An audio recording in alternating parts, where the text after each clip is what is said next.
Álgebra clase número 12, corresponde a formas cuadráticas en R3. Lo que vamos a estudiar es básicamente las cuádricas.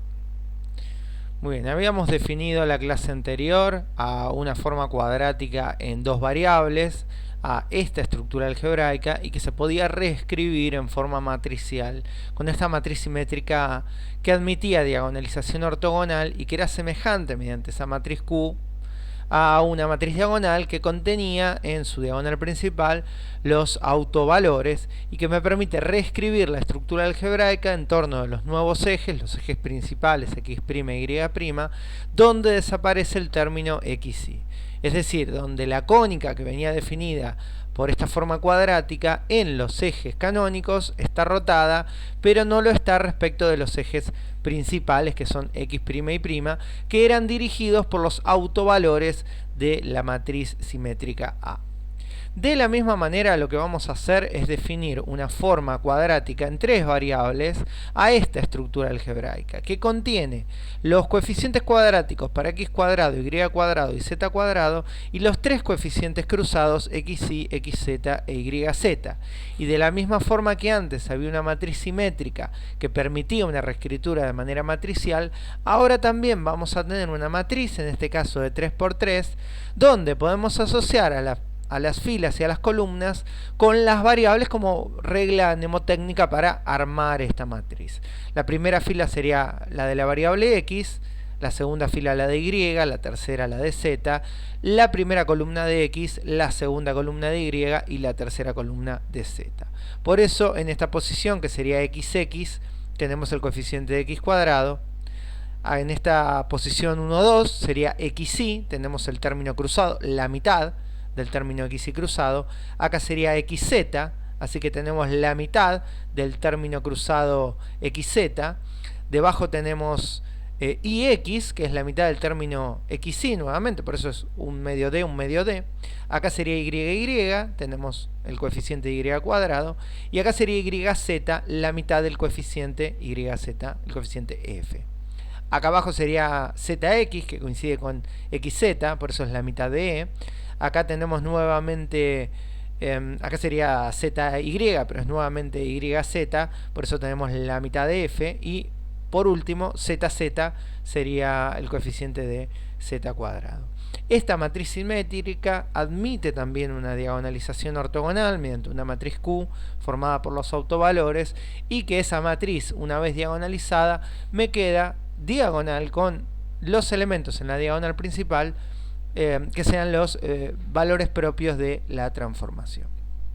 Una vez que reescribimos la estructura algebraica, nos queda una nueva expresión en términos de los nuevos ejes x', y', y z', donde han desaparecido los coeficientes cruzados. Es decir, esta cuádrica está rotada respecto a los ejes canónicos x y z, pero no lo está respecto a los ejes principales x', y', y z', y al igual que antes, esos ejes vienen definidos por los autovalores ortogonalizados y normalizados de la matriz simétrica A. No hay mucho más para agregar, el procedimiento es exactamente el mismo. Nos queda hacer un repaso de las ecuaciones estándar de las cuádricas. Todas las cuádricas se pueden definir en su forma estándar a partir de una combinación de signos de esta estructura, o poniendo coeficientes lineales sin que estén todos elevados al cuadrado, pero básicamente podemos reducirlos a este tipo de expresiones. Por ejemplo, un elipsoide viene definido por sus tres coeficientes cuadráticos y positivos. Vamos a ir tratando de comparar la escritura con un gráfico. Bueno, acá tenemos x cuadrado sobre a cuadrado, y cuadrado sobre e cuadrado, z cuadrado sobre c cuadrado, con todos los coeficientes positivos, y vemos que se forma en este caso una esfera porque los radios a, b y c son iguales. Si nosotros modificamos el radio en a, se modifica el radio en el eje X, ¿no? Estas ecuaciones no están rotadas, ¿no? Lógicamente. Bueno, si modificamos en B, modificamos el radio en Y, y si modificamos C, el radio en Z, ¿no? Formamos elipsoides. Si los tres radios son iguales, tenemos el caso particular de la esfera, pero la esfera, bueno, sigue siendo un elipsoide. Bien, siguiente tenemos el paraboloide elíptico, donde tenemos un coeficiente lineal y que está, bueno, con signo cambiado. Vamos a verlo en GeoGebra. Modificamos el signo acá y quitamos el cuadrado. Nos queda un paraboloide elíptico, ¿no? Al modificar los radios se modifica, ¿no? Vemos, lo podemos hacer. Se llama elíptico y no circular, porque si los radios coinciden queda una parábola de revolución, digamos. Pero si los radios no son iguales, fíjense que es un paraboloide, pero es elíptico, ¿no? Y bueno, el coeficiente de C en este caso nos modifica la, podríamos decir, la apertura de la parábola directriz. Pero bueno, ese es un paraboloide elíptico, que tiene una estructura algebraica similar al paraboloide hiperbólico, que fíjense que a diferencia de la de arriba, tiene un signo negativo, que puede ser el coeficiente en X o en Y, no importa. Vamos a ver el gráfico. Pongamos el coeficiente en X, negativo. Bueno, ahí tenemos el paraboloide hiperbólico, también se llama la silla de montar o la silla del mono, incluso en algunos textos. Si nosotros modificamos en lugar del coeficiente de X el coeficiente de Y, van a ver que cambia el sentido de la hipérbola directriz, pero ¿ven? La estructura es la misma. Sería un paraboloide hiperbólico. Los coeficientes A modifican las aperturas correspondientes, pero siempre es un paraboloide hiperbólico.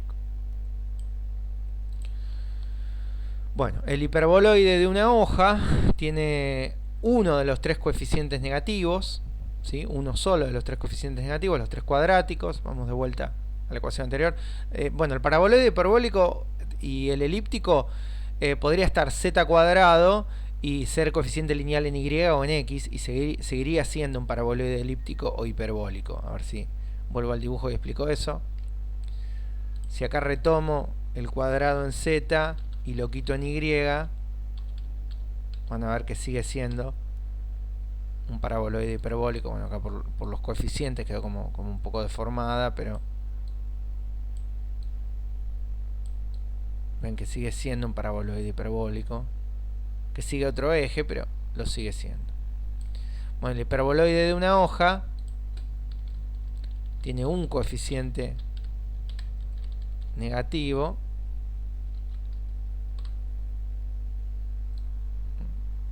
ahí, es muy chiquito el coeficiente B, ahí está, ¿no? Este es el hiperboloide de una hoja, como una especie de doble embudo.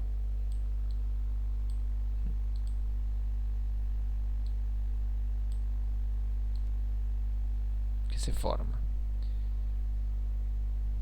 Bien, si cambiamos el signo, en lugar de hacer negativo Y, hacemos negativo X, van a ver que cambia el sentido, pero sigue siendo un hiperboloide de una hoja. Bueno, el de dos hojas, el hiperboloide de dos hojas, es similar al de arriba, pero tiene dos signos negativos. Acá está abreviado poniendo el -1 acá, pero fíjense que acá son, si multiplico los dos signos por -1, son dos negativos y uno positivo. También se podría reescribir de esa manera. Es decir, vamos a GeoGebra, que si yo pongo ahora Y negativo, acá tengo dos coeficientes negativos, ahí formo el hiperboloide de dos hojas, que es como si fuesen dos. Es similar a como si fuesen dos paraboloides elípticos reflejados. Esta estructura es lo mismo que escribir este positivo,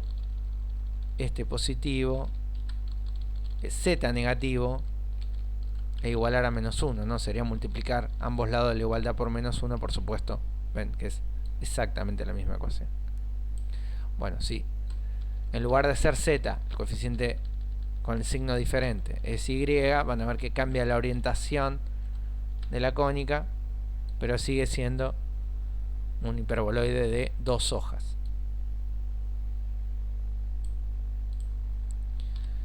Bueno, un cilindro o una superficie cilíndrica es cualquier superficie que no contenga a una de las variables. Así, por ejemplo. ¿Ven? En este caso es como si fuese una hipérbola extendida sobre el eje Z. No es solamente... Bueno, acá tiene que ser igual a 1. No es solamente esta superficie, un cilindro, ¿no? Uno por ahí piensa que un cilindro es únicamente esa superficie. Fíjense que este puede ser un cilindro elíptico, un cilindro hiperbólico si uno es negativo. Podría ser que la variable que no esté sea z, sea y, digo. O incluso podría ser un cilindro parabólico. Es una parábola extendida en uno de los ejes. Si todas esas superficies son lo que se denominan superficies cilíndricas. Bueno, y por último, un cono está igualado a 0, ¿no? Tiene un coeficiente negativo y está igualado a 0. Vamos a agregar acá nuevamente el y al cuadrado para que no se desfasen los coeficientes, los radios. Z cuadrado, puse x, ¿no? Sí. Z cuadrado sobre c cuadrado igual a 0, y van a ver que tenemos un cono. ¿Sí? Ojo acá que es recto, ¿no? A diferencia del hiperboloide de una hoja, que este perfil es una parábola, acá es un cono, ¿no? El hiperboloide de una hoja está igualado a 1, y ven que el perfil, digamos, es una parábola. Está igualado a 0, es un cono. Le pertenece el punto 0, 0, 0. Que ese cono puede ser circular, si el radio A y B son iguales, en este caso, o elíptico. Sigue siendo un cono. Bien, ¿es necesario aprenderse las ecuaciones de cada una de estas cuádricas? No, porque tenemos la herramienta de GeoGebra y si no lo reconocemos desde su estructura algebraica podemos ir hacia GeoGebra y dibujarlo. Pero bueno, siempre es útil conocer este tipo de ecuaciones. Es útil poder identificar la ecuación polinómica de una parábola y distinguirla de una recta. Más allá que también podemos ir a GeoGebra y dibujarlos e identificarlos, es útil poder reconocerlo. Muy bien, vamos directamente con un ejemplo, no nos queda mucho más.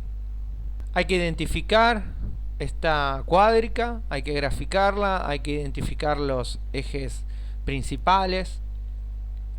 Bueno, empezamos por formular la matriz A.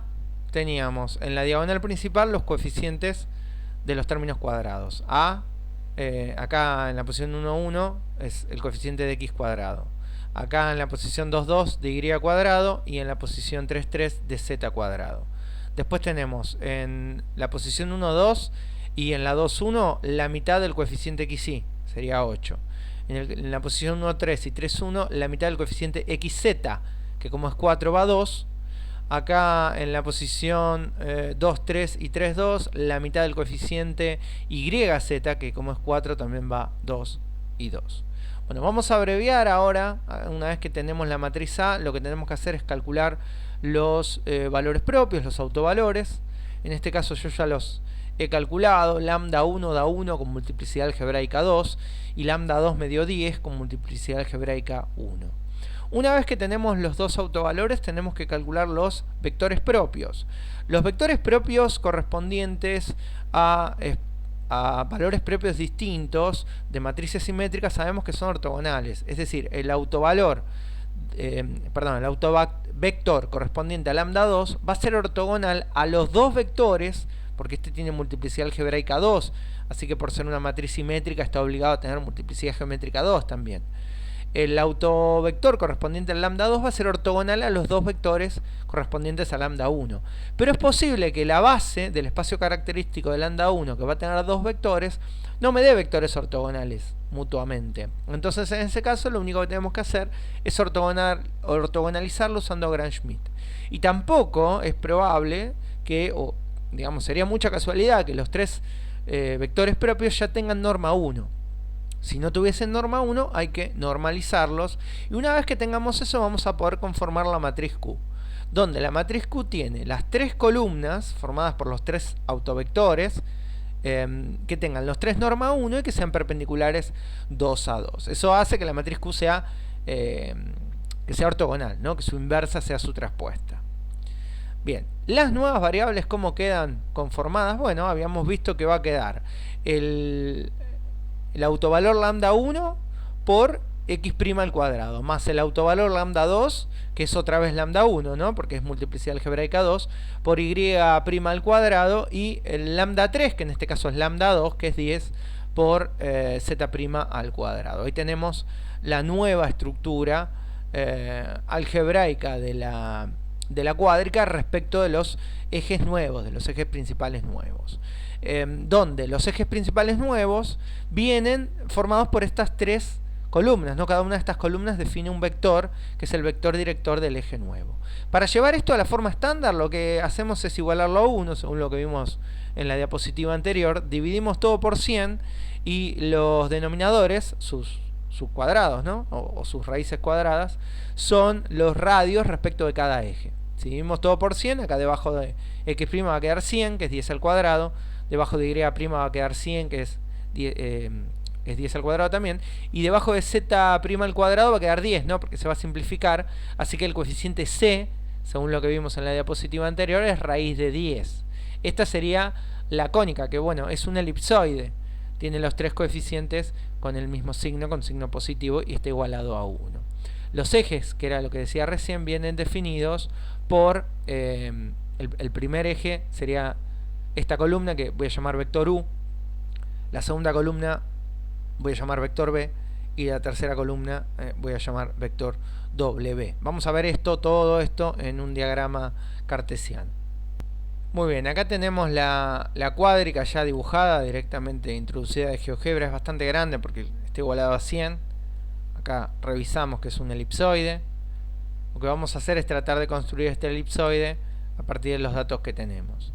Tenemos el vector U, que es el vector que acá está definido en rojo. Ese vector define el nuevo eje x', que es ese que está ahí. Ahora los voy a volver a aprender. El vector B, que es el vector verde, pintado ahí abajo en la diapositiva, que define el eje y'. Y el vector W, que es ese vector azul, celeste, que define el eje z'. Entonces los ejes principales quedan rotados respecto a los ejes viejos. O sea, a ver, voy a ir apagando ahí. La cuádrica está rotada respecto de esos ejes, pero no lo está respecto de los ejes principales. ¿Qué significa que no esté rotada respecto a los ejes principales?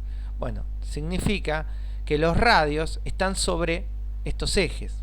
¿Qué son los radios? Bueno, son esos coeficientes que habían quedado sobre el eje x, 10, ¿sí? Había quedado 10 al cuadrado debajo de x', 10 al cuadrado respecto de y', y raíz de 10 al cuadrado respecto de z'. Entonces, ¿cómo lo conformo? Bueno, voy al eje x', que es el eje rojo, y marco 10 en el sentido del eje y 10 en contra del sentido del eje. Como este vector rojo, ese vector U, ahí, es unitario, hacer 10 sobre ese eje es hacer 10 por el vector U. Y hacer 10 en contra de ese eje es hacer menos 10 por el vector U. Eso me define esos dos radios. Espero que se vean esos puntos. 10 veces U y menos 10 veces U. Tengo que hacer lo mismo sobre el eje verde ahora. 10 en el sentido positivo del eje verde y 10 en contra. 10 veces el vector verde, el vector B, y menos 10 veces el vector verde sobre el eje B. Ahí. 10 veces B y menos 10 veces B. Y por último el radio sobre z, ¿no? Que era raíz de 10. Entonces ahora tengo que hacer raíz de 10 veces el vector W, que es el azul, para ir raíz de 10 veces hacia arriba, y y menos raíz de 10 veces el vector U en contra del eje, o sea, menos raíz de 10 por el vector W. Me queda esos radios. Esa caja determina la cuádrica. ¿Ven? El radio mayor sobre el eje verde, el radio mayor sobre el eje rojo y la mayor distancia que tiene sobre el eje Z. Esos son los tres radios que definen este elipsoide. Y esos radios están sobre los ejes principales. Si yo quisiese encontrar las coordenadas de este punto, por ejemplo, ahí, tendría que pasarlo a coordenadas rectangulares. Bueno, no es difícil porque es 10 veces b. Entonces, como b lo tengo acá en coordenadas rectangulares, 10 por b me va a dar las coordenadas de ese punto. Menos 10 por b me va a dar las coordenadas de este punto. 10 por u me va a dar las coordenadas de este punto, bueno, etcétera.